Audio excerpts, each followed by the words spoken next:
Assalamualaikum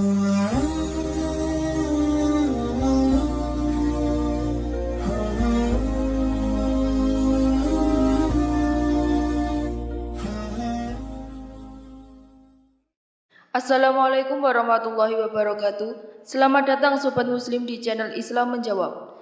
Selama masih hidup di dunia ini, kita pasti terlibat dalam masalah. Baik itu masalah kecil yang mudah diselesaikan, bahkan hingga masalah yang sangat sulit diselesaikan.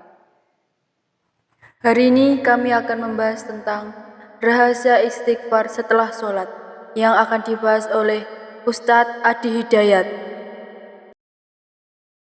Sebelum kita masuk ke topik penjelasannya, alangkah baiknya jika Sobat Muslim semua bersedia menekan tombol subscribe dan aktifkan lonceng notifikasi. Karena Nabi sallallahu alaihi wasallam adalah kebiasaan Nabi sallallahu alaihi wasallam, idzan sarafa min salatihi, kalau beliau tuntas mengerjakan salatnya, istaghfara thalathan, beliau beristighfar 3 kali, menyontohkan kepada kita istighfar 3 kali. Jadi amalan pertama pasca salat, assalamualaikum warahmatullahi, assalamualaikum warahmatullahi. Anda mau lengkapi sampai wabarakatuh boleh, gitu kan? Anda mau assalamualaikum sampai situ boleh. Jadi boleh singkat assalamualaikum, boleh. Kalau di madzhab Maliki itu biasanya yang salam pertama assalamualaikum, kemudian yang kedua assalamualaikum warahmatullahi, ya. Kalau Anda mau assalamualaikum warahmatullahi boleh, sampai wabarakatuh juga boleh, ya. Itu luas sekali babnya, sudah saya terangkan di bab fikih salat yang lalu. Lalu setelah itu apa amalannya? Sejenak, ya, kemudian langsung kita beristighfar kepada Allah 3 kali, ya, 3 kali. Yang paling singkat, yang paling pendek tadi dikonfirmasi di syarah, gitu kan? Bagaimana bacaannya? Maka Nabi pernah menyontohkan yang paling singkatnya astagfirullah, astagfirullah, astagfirullah. Itu yang paling singkatnya. Jadi kalau kita selesai salat, misalkan udah salam, kemudian kita istighfar astagfirullah, astagfirullah, astagfirullah. Kalau kita mau misalnya lengkapi juga, ya, dengan mau panjangkan misalnya boleh astagfirullahaladzim, astagfirullahaladzim, astagfirullahaladzim. Nanti ada terusannya tuh, alladzi la ilaha illa huwal hayyul qayyum wa atubu ilaih. Boleh, ya. Jadi kalau misalnya buru-buru, ya, harus segera berangkat dan sebagainya, silahkan. Mau sambil berdiri istighfar astagfirullah, astagfirullah, astagfirullah 3 kali. Ya. Baik, ini menarik, kenapa istighfar? Kenapa bukan langsung tasbih, subhanallah, ya kan? Tahmid, alhamdulillah, Allahu akbar. Kenapa istighfar dimulai? Masih ingat teman-teman? Ya, kalau kita sambungkan ke awal tadi, idealnya dan seharusnya saat sholat itu kan terhubung dengan Allah, kan? Ya kan? Saat sholat itu harusnya khusyuk, kan? Terhubung dengan Allah, nyambung kita. Tapi ada bagian-bagian dalam sholat yang kadang-kadang nggak terhubung dengan Allah. Bahkan dimulai dari takbir pun kadang-kadang sudah nggak nyambung. Ya, tahu-tahu udah waladolin, gitu kan.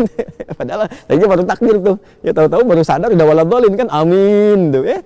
Nah, itu sesuatu yang kurang dan akan dilengkapi. Maka ketika akan melengkapi, adab pertama kita minta ampun dulu sama Allah. Seakan-akan kita mengatakan begini, ya Allah, ampuni hamba yang seharusnya tadi dalam sholat, ya, hamba bisa maksimal terhubung denganmu, tapi ada bagian-bagian tertentu yang kurang maksimal. Maka sebagai adab kita istighfar. Astagfirullah, ya Allah saya minta ampun, ya Allah saya minta ampun. Ini kaitan dengan sholatnya. Ya, ini kaitan dengan sholatnya. Ini bagian yang pertama. Baik. Yang kedua, ada kaitan juga nanti dengan pembuka kedoa. Pembuka kedoa. Karena doa ini doa yang terbaik itu salah satunya, ya. Salah satunya adalah doa yang dimulai dengan istighfar. Doa yang dimulai dengan istighfar. Karena doa itu spiritnya begini. Doa itu kan permohonan yang paling suci, bersih. Nah, akan sampainya kepada Allah yang maha suci. Sedangkan sifat Allah dalam menerima doa disebutkan oleh Nabi, innallaha thayyibun la yaqbalu illa thayyiba. Allah itu maha baik, maha suci, tidak menerima kecuali yang baik-baik saja.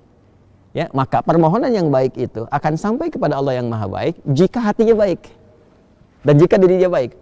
Makanya ada orang-orang yang ketika bermohon kepada Allah, dicontohkan oleh Nabi, dulu ada orang-orang, Nabi, saya katakan langsung hadis Nabi saja, ya. Qala Rasulullah sallallahu alaihi wasallam bima ma'na atau kama qala Rasulullah sallallahu alaihi wasallam, thumma dzakara rajula asy'atha aghbara yutilu as-safara, ya kan? Yamuddu yadayhi ila as-sama'i fayaqulu ya Rabb, faqala Rasulullah sallallahu alaihi wasallam anna yustajabu lidzalika famat'amuhu haramun wa mashrabu haramun wa ghudhiya biharamun fa anna yustajabu lidzalik. Nabi mengisahkan seorang lelaki yang menempuh perjalanan panjang yang diniatkan untuk menaati Allah, itu berpotensi mengabulkan doa. Makanya kalau sedang safar banyak berdoa. Safar ke yang baik-baik, ya, bukan safar ke tempat-tempat gak jelas, itu kan.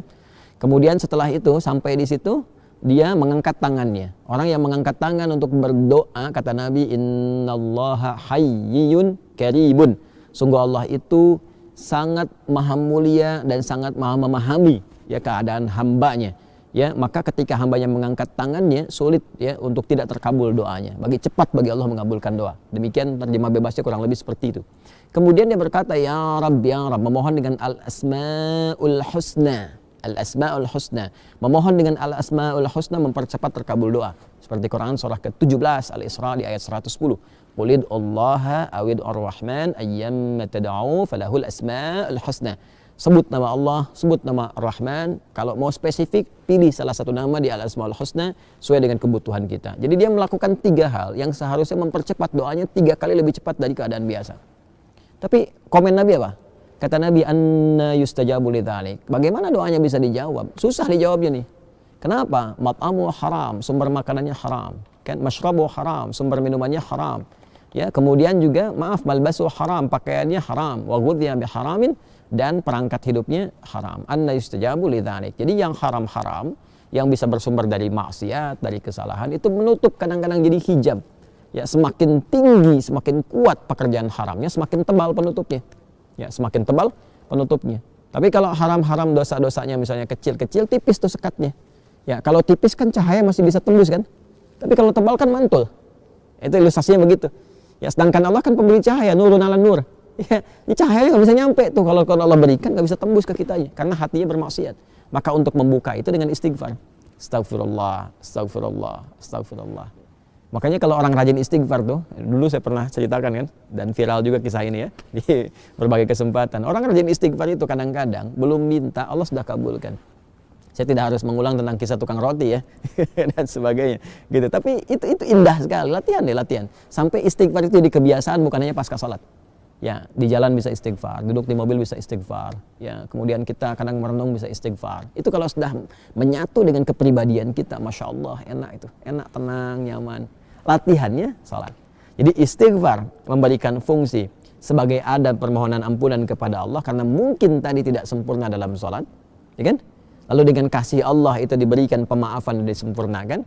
Lalu yang kedua, pembuka untuk menyampaikan permohonan dalam doa kepada Allah yang barangkali karena kondisi tidak terkoneksi tadi, ya belum mampu, ya kita menyampaikannya sehingga tidak terjawab dengan maksimal, ya kan?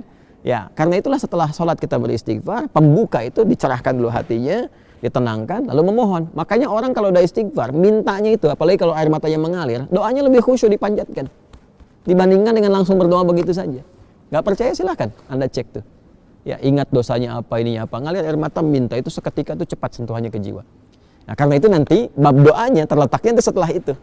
Setelah istighfar itu nanti ada doa pembuka dulu, ya. Nah, karena itulah setelah Anda berdoa, ya kan? Setelah Anda istighfar, ya kita istighfar, astagfirullah, astagfirullah. Kalau mau dilengkapi silakan, astagfirullahaladzim, astagfirullahaladzim, astagfirullahaladzim. Kalau astagfirullah itu yang paling pendek ya. Memahaminya jangan begini. Nabi kan katakannya astagfirullah, jadi harus begitu, tidak.